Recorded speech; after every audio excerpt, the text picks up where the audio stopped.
जे mains 2019 के question है determinant chapter का। इसमें इन्होंने कहा है कि the greatest value of C for which the system of linear equations has non trivial solution. अब ये होमोजेनियस इक्वेशन है, नॉन ट्रिवियल सॉल्यूशन के लिए इसका डेल्टा कैसे करना होगा, जीरो। तो डेल्टा इक्वल्स टू जीरो कर देते हैं, तो ये आ जाएगा delta equals to 1 minus C C minus 1 C minus 1 equals to zero.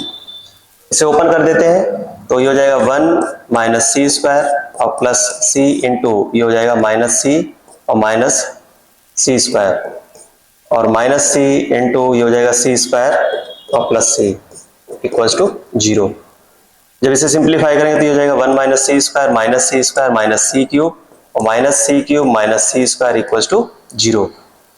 तो माइनस 2c क्यूब और minus 3c square plus 1 equals to zero. तो माइनस 2c क्यूब और माइनस 3c स्क्वायर और plus 1 equals to zero. Minus multiply कर देते हैं तो ये हो जाएगा 2c cube plus 3c square minus 1 equals to zero. Cubic है, हिट एंड ट्रायल कर लेते हैं। अगर मैं c equals to minus 1 put करूं तो ये माइनस 2 होगा और ये प्लस का 3, तो ये माइनस का 1, तो जीरो आ रहा है।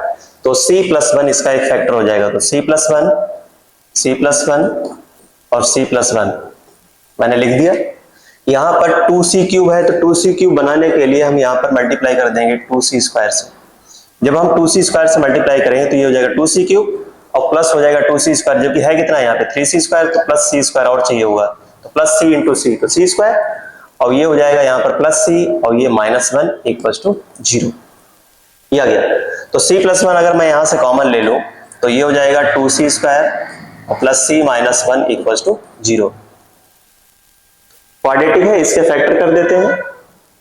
इसके फैक्टर करोगे तो यहाँ मल्टीप्लाई करोगे तो 2 के ऐसे फैक्टर करो जिसका डिफरेंस कैसा हो, 1 हो। या ऐसे ही देख लो, यहाँ पर अगर मैं c equals to minus 1 put कर दूं तो ये फिर से जीरो हो रहा है, तो c प्लस 1 एक इसका फैक्टर हो जाएगा। तो c प्लस 1 एक फैक्टर हो गया, तो दूसरा हो जाएगा यहाँ पर 2c और ये माइनस है तो माइनस 1 हो गया इक्वल्स टू जीरो। ये आ जाएगा। यहां से c की वैल्यू माइनस 1 आएगी और c की वैल्यू आ गई है 1/2। क्वेश्चन में इन्होंने पूछा है ग्रेटेस्ट वैल्यू ऑफ c, तो इसमें बड़ी वैल्यू ये है c इक्वल्स टू 1/2, तो इसका ऑप्शन फर्स्ट करेक्ट हो जाएगा।